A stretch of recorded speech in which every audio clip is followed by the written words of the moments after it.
नमस्कार, आप देख रहे हैं सुदर्शन न्यूज और मैं हूं आपके साथ अनीता उपाध्याय। राष्ट्रवाद से किसको डर? जी हां, ये सवाल आज हम इसलिए खड़ा करने जा रहे हैं क्योंकि आज हम बात करने जा रहे हैं श्रीनगर के एनआईटी के उन देशभक्त छात्रों की जिन्होंने कैंपस के भीतर भारत माता की जय के नारे लगाए, तिरंगा झंडा फहराया।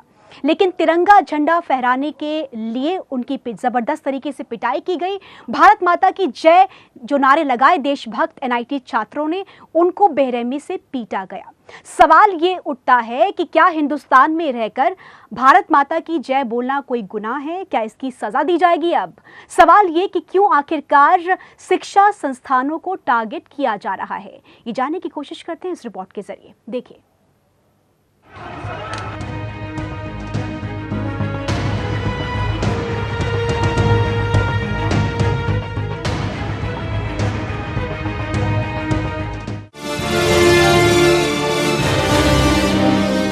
भारतीय शिक्षा का इतिहास भारतीय सभ्यता का भी इतिहास है। आज ये फिर दोहराने की इसलिए आवश्यकता पड़ रही है क्योंकि भारतीय समाज के विकास और उसमें होने वाले परिवर्तनों की रूपरेखा में शिक्षा की जगह और उसकी भूमिका अहम रही है। लेकिन इस सभ्यता को हमेशा से ही रौंदने की कोशिश की गई है। चाहे बात करें लॉर्ड मैकाले की या फिर आज हमारे और आपके बीच सांस ले रहे उन राष्ट्र विरोधी तत्वों की जिनका मकसद स्वार्थ से भरा हुआ है और जो अपने स्वार्थ के लिए देश को बेच भी सकते हैं।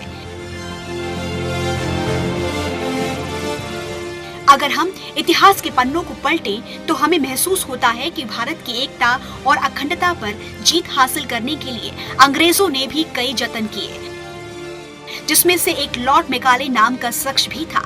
भारत की एकता में कितनी ताकत है, इसका अंदाजा आप लॉर्ड मैकाले के इस स्टेटमेंट से लगा सकते हैं। अगर हिंदुस्तान में अंग्रेजी हुकूमत को और मजबूत करना है तो सबसे पहले भारत की शिक्षा नीति पर प्रहार करना होगा। भारत की एकता को खंडित करने के लिए लोक भाषाओं के वर्चस्व को तोड़कर अंग्रेजी का वर्चस्व कायम करना होगा और हिंदुस्तान में देसी अंग्रेजों को पैदा करना होगा। ब्रिटिश पार्लियामेंट के ऊपरी सदन में दिए लॉर्ड मैकाले के इस बयान को आज इसलिए याद करने की आवश्यकता पड़ी है क्योंकि वर्षों पहले मैकाले ने भारत की शिक्षा नीति पर प्रहार करने की कोशिश की थी, जिससे भारत में ब्रिटिश शासन को मजबूती मिल सके। और वर्षों बाद आज राष्ट्र विरोधी ताकतें भी शिक्षा को सहारा बनाकर देश की एकता और अखंडता को खंडित करने का काम कर रही है। आज देश के युवाओं और शिक्षा को दुरुस्त करने की इसलिए आवश्यकता महसूस हो रही है ताकि देश के भविष्य को बचाया जा सके, क्योंकि बीते दिनों देश के टॉप रैंक्ड यूनिवर्सिटीज में जो माहौल देखने को मिला वो देश के भविष्य के लिए घातक है। पहले हैदराबाद यूनिवर्सिटी, फिर जेएनयू और अब एनआईटी।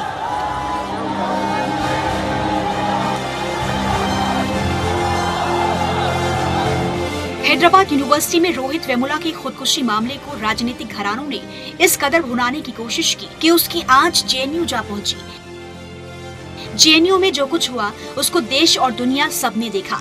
जेएनयू में देश विरोधी ताकतों ने न सिर्फ भारत माता के टुकड़े करने का काम किया बल्कि हर एक हिंदुस्तानियों के खून को भी खौला दिया।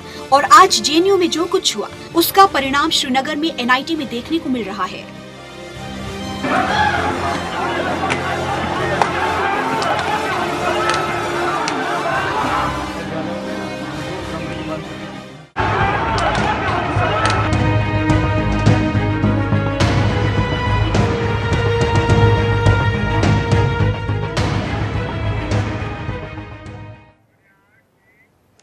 हैदराबाद यूनिवर्सिटी फिर जेएनयू के बाद अब जो कुछ भी एनआईटी श्रीनगर में हो रहा है वो देश के भविष्य के लिए घातक है। जी हां, आज एनआईटी श्रीनगर शिक्षा का मंदिर छावनी में तब्दील हो गया है क्योंकि आजादी के 68 सालों बाद आज देशभक्त अपने ही देश में पिट रहे हैं और उन पर पहरा दिया जा रहा है क्योंकि उन्होंने देश के समर्थन में नारे लगाए हैं।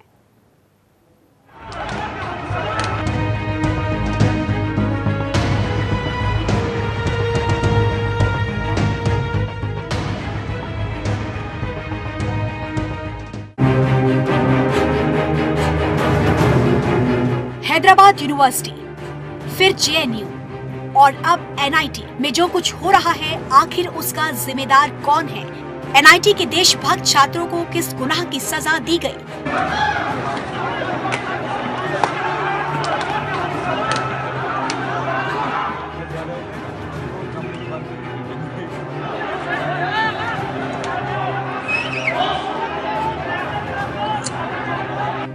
क्या एक हिंदुस्तानी होने के नाते भारत माता की जय बोलना गुनाह है या फिर भारत में तिरंगा लहराना? ये स्टूडेंट हैं जो पढ़ना चाहते हैं, कुछ बनना चाहते हैं और देश के भविष्य में अहम योगदान अदा करना चाहते हैं। अगर देश विरोधी ताकतों के खिलाफ ये छात्र सच्चे हिंदुस्तानी होने का फर्ज अदा कर रहे हैं तो क्या ये गुनहगार हैं? फिर आखिर क्यों इनके सहारे सियासतखोर राजनीतिक रोटियां सेकने का काम कर रहे हैं? एनआईटी के देशभक्त छात्रों का दर्द अनदेखा किया जा रहा है। ये सरासर गलत है। ये हमारे बच्चों पर अत्याचार कर रहे हैं। ये किसी तरीके से उनको फंसाना चाहते हैं। उनको कैंपस में कैद करके रखा हुआ है। हमारे बच्चे 10 दिन से वहाँ कैद पड़े हुए हैं, ना उनको उनकी कोई खाने पीने का भी अच्छा प्रबंध नहीं हो रहा। किसी से मिलने नहीं दिया जा रहा। बेटे से बात हो रही है, आज उन्होंने नेट भी बंद कर दिया, उनका फोन नहीं बाहर आ रहे, वो हमारे से बात नहीं कर पा रहे। इतना ही नहीं, प्रोफेसर एग्जाम में कम नंबर देने और फेल करने जैसी धमकियां दे रहे हैं। गैर कश्मीरी छात्रों से बुरा बर्ताव हो रहा है। आज वो लोग सामने नहीं दिखाई दे रहे जिनको देश में असहिष्णुता नजर आती थी, वो भी सामने नहीं आ रहे जिन्होंने रोहित वेमुला की खुदकुशी को महज दलित वोट बैंक के इर्द गिर्द समेट कर रख दिया। और ना ही आज वो लोग सामने आ रहे हैं जिन्होंने जेएनयू में हुई देश विरोधी नारेबाजी और गतिविधियों को एक साजिश करार दिया। और वो लोग भी सोते नजर आ रहे हैं जिन्होंने अखलाक के नाम पर अपने अवार्ड तक लौटा दिए।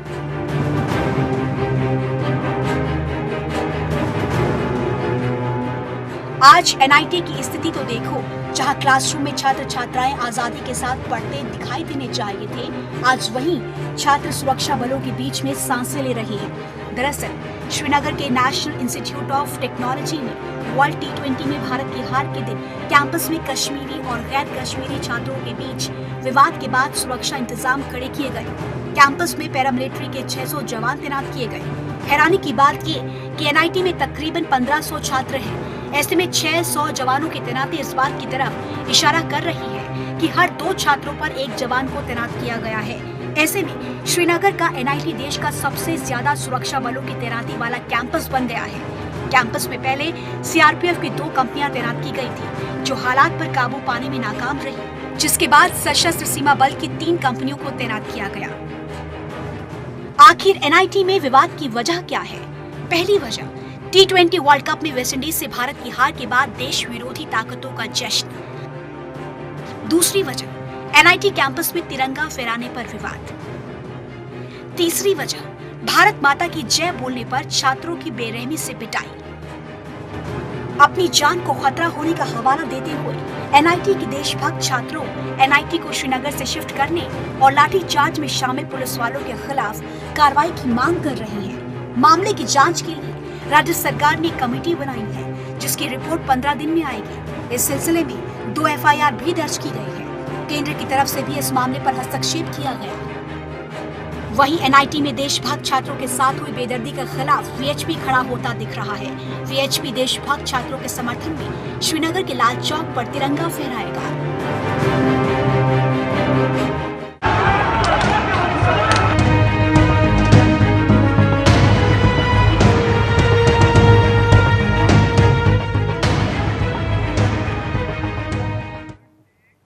तो एनआईटी श्रीनगर में इस वक्त हर दूसरे छात्र पर 1 जवान को तैनात किया गया है, यानी कि निगरानी की जा रही है वहां पर स्टूडेंट्स की। सोचिए, जहां पर पढ़ाई की जानी चाहिए, जहां पर बच्चों का भविष्य तय होता है, वहां का नज़ारा कुछ ऐसा मिल रहा है। बेरहमी से पिटाई छात्रों की गई भारत माता की जय के नारे लगाने पर और तिरंगा झंडा फहराने पर। सवाल वही हमारी तरफ से खड़ा किया जा रहा है कि क्या हिंदुस्तान में रहकर भी आप हिंदुस्तान का समर्थन नहीं कर सकते? क्या आप भारत माता की जय नहीं बोल सकते? भारत माता की जय बोलना क्या कोई गुनाह है? क्या इसकी भी आपको सजा दी जाएगी? और जो कुछ भी इस वक्त श्रीनगर एनआईटी में हो रहा है, उसके बाद तमाम लोगों के जहन में कई सारे सवाल उठ रहे होंगे। उनमें से कुछ सवाल जो हम आपको दिखाना चाहते हैं। कुछ देश विरोधी ताकतें युवा छात्रों को निशाना बनाकर कॉलेजों के रास्ते अपना एजेंडा सेट कर रही है। ये सवाल भी सबके जहन में इस बीच चल रहा होगा। देश विरोधी ताकतें अपनी योजनाओं के तहत कॉलेजों में पहले राष्ट्र विरोधी गतिविधियों को अंजाम देते हैं, फिर जब देशभक्त उनका विरोध करते हैं तो वो सरकार के खिलाफ माहौल तैयार करना शुरू कर देते हैं। युवा देश का भविष्य होता है, उसे राष्ट्र प्रेम से भटकाने की योजनाएं प्लांट की जा रही हैं। क्यों ऐसा किया जा रहा है, ये बड़ा प्रश्न है। पहले देश भर में असहिष्णुता को लेकर माहौल तैयार किया गया, फिर देश भर के कॉलेजों में राष्ट्रद्रोही गतिविधियों को अंजाम दिया जा रहा है ताकि माहौल खराब किया जा सके। तो कौन है इस साजिश के पीछे? जेएनयू और एनआईटी श्रीनगर में जो कुछ भी हुआ उस पर सवाल उठने लाजमी है कि क्यों आखिरकार देश की एकता अखंडता को बर्बाद करने की कोशिश की जा रही है। जेएनयू में देश के गद्दारों पर कार्रवाई करने की बजाय पुलिस गेट पर राष्ट्रद्रोहियों का इंतजार करती रही, जबकि एनआईटी श्रीनगर में देशभक्त छात्रों को घुसकर बेरहमी से पीटा पुलिसकर्मियों ने। अगर ऐसा है तो देश विरोधी गतिविधियों को कौन अंजाम दे रहा है? ये बड़ा प्रश्न है कि कौन अंजाम देश विरोधी ताकतों को दे रहा है, या फिर जो मजबूत छवि 2014 में बीजेपी की देखने को मिली उससे विपक्ष डरा हुआ है। तो क्या ये गतिविधियां विपक्ष की तरफ से कुछ देश विरोधी ताकतें युवा छात्रों को निशाना बनाकर कॉलेजों के रास्ते अपना एजेंडा सेट कर रही है? तो ये तमाम वो सवाल जो सभी के जहन में एनआईटी श्रीनगर की तस्वीर को देखने के बाद आते हैं। वो ये सवाल है कि आखिरकार इनके पीछे कौन है।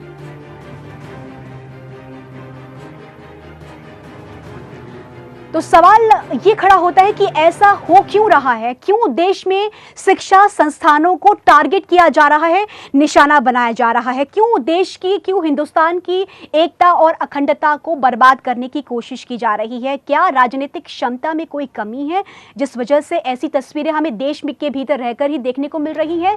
सवाल देश में राजनीति करने वाले राजनेताओं की राजनीतिक इच्छा शक्ति पर भी उठने जरूरी है।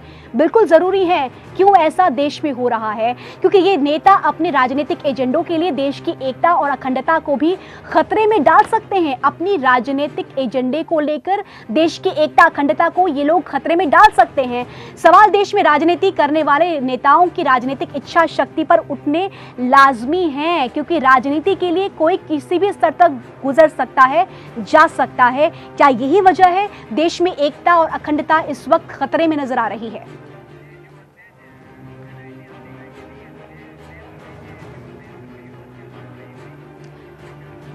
और अब हम आपको ये भी बताने की कोशिश करेंगे, एक तरफ जहां जेएनयू में देश विरोधी ताकतें बुलंद नजर आई, देश विरोधी गतिविधियों को अंजाम दिया गया, और एक तरफ श्रीनगर एनआईटी जहां देशभक्त छात्र नजर आए, वहां देखिए क्या हुआ। विरोधी नारेबाजी हुई थी, फिर भी पर्याप्त कार्रवाई नहीं हुई जो कि होनी चाहिए थी वहां छात्रों पर। लेकिन श्रीनगर में देश के समर्थन में नारेबाजी हुई, फिर भी छात्रों की पिटाई की गई। ऐसा क्यों हुआ? क्या आप देश में रहकर देश के समर्थन में कुछ नहीं बोल सकते? ये बड़ा सवाल है। जेएनयू देशद्रोह मामले में पुलिस छात्रों के समर्पण के लिए कैंपस के बाहर खड़ी रही, उनका इंतजार करती रही। लेकिन वहीं आप देखिए एनआईटी श्रीनगर में के मामले में पुलिस ने कैंपस में घुसकर छात्रों को बेरहमी से पीटा, यहां तक कि हॉस्टल में भी घुसकर इन छात्रों को पीटा गया। जेएनयू मामले में देशद्रोही छात्रों के समर्थन में नेताओं की तरफ से जमकर बयानबाजी होती रही, राजनीतिक रोटियां इस मामले में सेकी जाती रही। लेकिन श्रीनगर एनआईटी मामले पर सिर्फ बीजेपी और राष्ट्रवादी संगठन बोल रहे हैं, और वो दल कहां गए जो इंटॉलरेंस को लेकर देश का माहौल बिगाड़ने की कोशिश कर रहे थे लंबे समय से। जेएनयू के देशद्रोही छात्रों को हीरो बना दिया गया, तमाम मीडिया में उन लोगों को दिखाया गया, लेकिन एनआईटी में तिरंगे और देश के लिए पिटने वाले छात्रों को कोई तवज्जो नहीं दी जा रही। ऐसा क्यों? लगभग 6 से 7 दिन बीत चुके हैं इस मामले को, उसके बावजूद भी कोई लीडर, कोई बड़ा नेता यहां पर क्यों नहीं पहुंचा जो इंटॉलरेंस को लेकर तमाम चीजों को भुनाने की कोशिश कर रहा था, देश के माहौल को बिगाड़ने की लगातार कोशिश की जा रही थी। तमाम टीवी चैनल्स में जेएनयू के मुद्दे को तवज्जो दी गई, उस स्टोरी को कवर किया गया, लेकिन श्रीनगर एनआईटी मामले पर वही चैनल खबर दिखाने में हिचक रहे हैं। ऐसा क्यों? ये सवाल खड़ा उठता है, और ये सवाल उठना भी लाजमी है। गतिविधियों को बावजूद राहुल गांधी समेत पूरी कांग्रेस ने उनका समर्थन किया। जहां पर देश विरोधी ताकतों को अंजाम दिया गया, वहां राहुल गांधी कांग्रेस उपाध्यक्ष जिन्होंने पूरा समर्थन किया। लेकिन श्रीनगर एनआईटी मामले पर कांग्रेस चुप्पी साधे हुए हैं। कहां है कांग्रेस उपाध्यक्ष राहुल गांधी, जो तुरंत जेएनयू में जो भी कुछ हुआ, जो भी देश विरोधी गतिविधियां हुई, उनके समर्थन के लिए तुरंत पहुंच आए राहुल गांधी। लेकिन यहां पर क्या हुआ? जहां पर देश के समर्थन में भारत माता की जय और तिरंगा झंडा फहराया गया, और इस पर पिटाई की गई देशभक्त एनआईटी छात्रों की। ऐसा क्यों किया गया, ये सवाल उठना लाजमी है। तो आपने देखा लगातार शिक्षा संस्थानों को टारगेट किया जा रहा है देश की एकता अखंडता को बिगाड़ने के लिए। क्या कोई बड़ा एजेंडा सेट किया जा रहा है? अगर सेट किया जा रहा है कोई बड़ा एजेंडा इसके पीछे शिक्षा को निशाने में लेकर, तो वो कौन लोग हैं जो निशाना बना रहे हैं, जो टारगेट कर रहे हैं?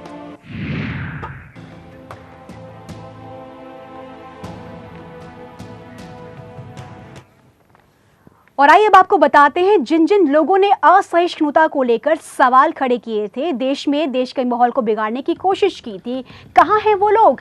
एनआईटी में देशभक्त छात्रों की पिटाई के बाद कुछ सवाल लोगों के जहन में इस वक्त उठ रहे हैं। अब वो लोग कहां हैं जो लोग इंटॉलरेंस की बात कर रहे थे एनआईटी मामले में? अब वो लोग कहां गए हैं? इस मामले पर पुरस्कार वापसी गैंग वालों ने कोई पुरस्कार अब तक क्यों नहीं लौटाया? क्यों अखलाक के मामले में अवार्ड वापसी की गई? कहां गए वो तमाम बुद्धिजीवी लोग जो रो रहे थे? देश में माहौल को बिगाड़ने के चलते एक एजेंडा सेट किया जा रहा था। किसी भी किंग खान को अब देश में किसी तरह की असहिष्णुता नजर क्यों नहीं आ रही? जहां देश में रहकर ही आप देश के समर्थन में कुछ नहीं बोल सकते, आप भारत माता की जय नहीं बोल सकते। आज हमारे मिस्टर परफेक्ट आमिर खान को भी देश छोड़ने की याद नहीं आ रही क्या? जो कुछ भी श्रीनगर में हुआ, श्रीनगर एनआईटी स्टूडेंट्स के साथ जो हुआ, हिंदुस्तान में रहकर अगर वो हिंदुस्तान की जय बोल रहे हैं, भारत माता की जय बोल रहे हैं, तो क्या उनको सजा इस बात पर दी जाएगी?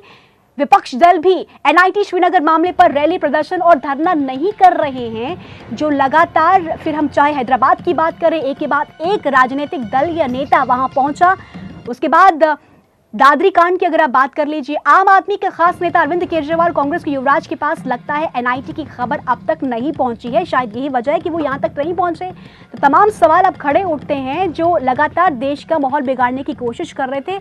अब वो लोग कहां? अपने चैनल की स्क्रीन काली करने वाले संपादक महोदय भी स्क्रीन काली नहीं कर रहे हैं। क्यों नहीं कर रहे हैं? क्योंकि आप राष्ट्र में, अपने राष्ट्र में रहकर ही राष्ट्र के समर्थन में नहीं बोल सकते। अगर देश विरोधी गतिविधि हो रही होती तो पूरी जमात अब तक मैदान में होती, लेकिन इस मामले में अब तक कोई सामने क्यों नहीं आया? ये बड़ा सवाल, और ये तमाम वो सवाल हैं जो तमाम लोगों के जहन में इस वक्त उठ रहे हैं श्रीनगर एनआईटी को लेकर।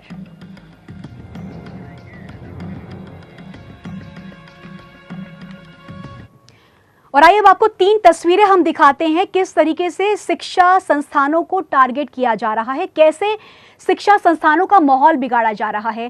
पहली तस्वीर आप हैदराबाद यूनिवर्सिटी की देख रहे हैं, जहां पर रोहित वेमुला ने सुसाइड किया। तमाम तरह के आरोप यहां पर लगे कि उन्हें उकसाया गया। जेएनयू की तस्वीरें आप देखें, जहां पर हिंदुस्तान में रहकर ही देश विरोधी नारेबाजी लगाए गए, देश के टुकड़े करने की यहां पर बात की गई। उसके बाद यहां पर कांग्रेस की तरफ से, विपक्ष की तरफ से तमाम नेता यहां पहुंचते हैं और समर्थन करते हैं। और तीसरी तस्वीर आप एनआईटी श्रीनगर की देख रहे हैं, जहां एनआईटी के देशभक्त छात्रों ने भारत माता की जय के नारे लगाए, तिरंगा झंडा फहराया। इसके बाद इनकी पिटाई की गई। ऐसा क्यों किया गया, ये सवाल खड़ा उठना लाजमी है।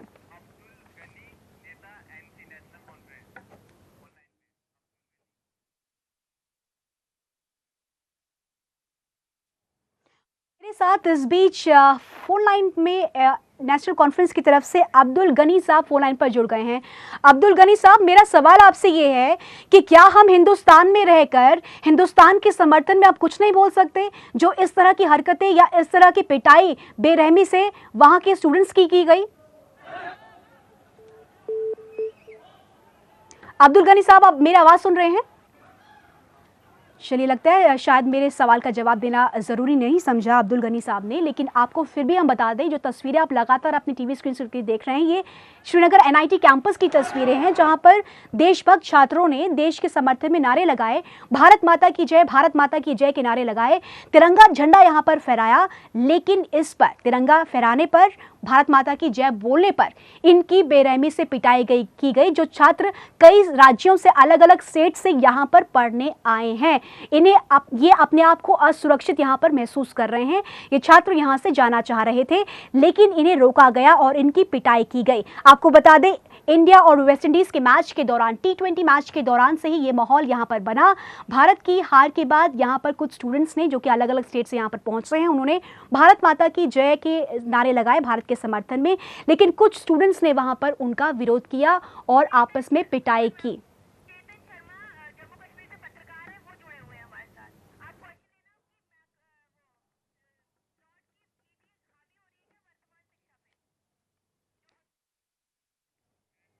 और मेरे साथ इस बीच पत्रकार चेतन शर्मा फोन लाइन पर जुड़ गए हैं।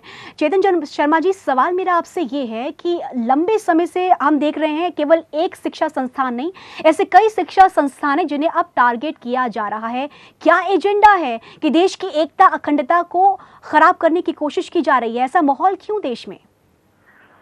देखें जी, ऐसा है, इसमें हम तो कल पहले से भी यही कह रहे हैं कि भारतीय जनता पार्टी का ये जो आपके सामने डबल स्टैंडर्ड, जो देशभक्ति के नाम पर जो देश को, देखें ये जम्मू कश्मीर में जब बात करते हैं तो इनका जो राष्ट्रवाद का भाषा है वो अलग है, लेकिन जब ये रेस्ट ऑफ कंट्री में बात करते हैं, देखिए कितना बड़ा इसको इशू बना दिया गया। कल हमारे डिप्टी सीएम साहब कश्मीर में थे और कश्मीर में होने के बावजूद वो एनआईटी में नहीं गए। तो किसी न किसी तरीके से ये देखा जा रहा है कि जो छात्रों को इस तरीके से मतलब डिप्रेस करके वहां पे जो कुछ भी हुआ है एनआईटी श्रीनगर कैंपस में, उसके लिए आप बीजेपी को जिम्मेदार ठहरा रहे हैं? देखिए जी, बिल्कुल सामने सामने आप देखें, पीडीपी और बीजेपी की सरकार बनी हुई है आज की डेट में। जम्मू कश्मीर में पिछले 8 दिन से मुख्यमंत्री बिल्कुल चुप्पी साधी हुई है। और भारतीय जनता पीटा गया है स्टूडेंट्स को जिस तरीके से बेरहमी से पीटा गया है, वो बीजेपी वालों ने पीटा है क्या? आप ये कहना चाह रहे हैं? पुलिस किसके अंडर आती है? पुलिस गवर्नमेंट के अंडर है। जम्मू कश्मीर पुलिस ने हमला किया है और उसके बावजूद ये हुआ है कि छात्रों पे ही एफआईआर रजिस्टर किया गया है। ये किस तरह के देश में रह रहे हैं हम लोग? नहीं तो गठबंधन की सरकार है ना, वहां पर पीडीपी भी है वहां पर। नहीं, पीडीपी, वही तो मैं कहना चाह रहा हूं कि देखिए पीडीपी की महिला मुख्यमंत्री है और जिसके साथ वो सरकार बनाती है उनका प्रधानमंत्री कहता है बेटी पढ़ाओ बेटी बचाओ, और वहां पे बेटियों पे किस तरह से अत्याचार किए जा रहे हैं आपने कल ही चैनल पे दिखा दिया था कि हमारी बेटियों को किस तरह से वहां प्रेशराइज किया जा रहा है कि आपके साथ ये होगा वो होगा। मैं चैनल के माध्यम से वो बातें बोलना नहीं चाहता हूं क्योंकि पूरी दुनिया देख रही है, इसलिए आप ये देखें कि जहां पे मुख्यमंत्री एक महिला होती है और वो पिछले 9 दिन से एक भी बयान नहीं दे रही है कि गलत हुआ है या सही हुआ है, और उप मुख्यमंत्री भाजपा। चलिए ठीक है, शुक्रिया चेतन जी आपका बातचीत के लिए। फिलहाल तस्वीरें हम लगातार आपको श्रीनगर एनआईटी की दिखा रहे हैं। आपको बता दें 200 साल पुरानी जो एक स्टेटमेंट लॉर्ड मैकाले ने दिया था वो अब क्या सही साबित होता नजर आ रहा है, एक बार ये भी हम आपको बताते हैं। आपको बता दें, अगर हिंदुस्तान में अंग्रेजी हुकूमत को और मजबूत करना है तो सबसे पहले भारत की शिक्षा नीति पर प्रहार करना होगा। भारत की एकता को खंडित करने के लिए लोक भाषाओं के वर्चस्व को तोड़कर अंग्रेजी का वर्चस्व कायम करना होगा और हिंदुस्तान में देसी अंग्रेजों को पैदा करना होगा। लॉर्ड मैकाले ने ये एक बड़ी टिप्पणी की थी कि अगर हिंदुस्तान में अंग्रेजी हुकूमत को मजबूत करना है तो शिक्षा संस्थानों पर प्रहार करना होगा। तो सवाल ये खड़ा होता है कि लॉर्ड मैकाले की नीति क्या अब वर्तमान में सही साबित होती हुई नजर आ रही है या फिर इसी नीति पर लोग चलते हुए नजर आ रहे हैं? क्या देश विरोधी ताकत जो लोग आजमा रहे हैं, जो देश विरोधी लोग हैं, क्या वो इस नीति को अपनाकर चल रहे हैं? क्या यही वजह है कि शिक्षा संस्थानों पर लगातार प्रहार किया जा रहा है? तो आखिरकार कब तक यूं ही होता चलेगा और कब तक शिक्षा संस्थानों को इसी तरीके से राष्ट्र विरोधी ताकतें टारगेट करते रहेंगे? क्या सवाल वही खड़ा होता है कि क्या आप हिंदुस्तान में रहकर, आप हिंदुस्तान के समर्थन में आप कुछ नहीं बोल सकते? फिलहाल मेरे साथ इस खास पेशकश में इतना ही। बाकी देश और दुनिया की तमाम खबरों के लिए आप देखते रहिए सुदर्शन न्यूज़। जय हिंद।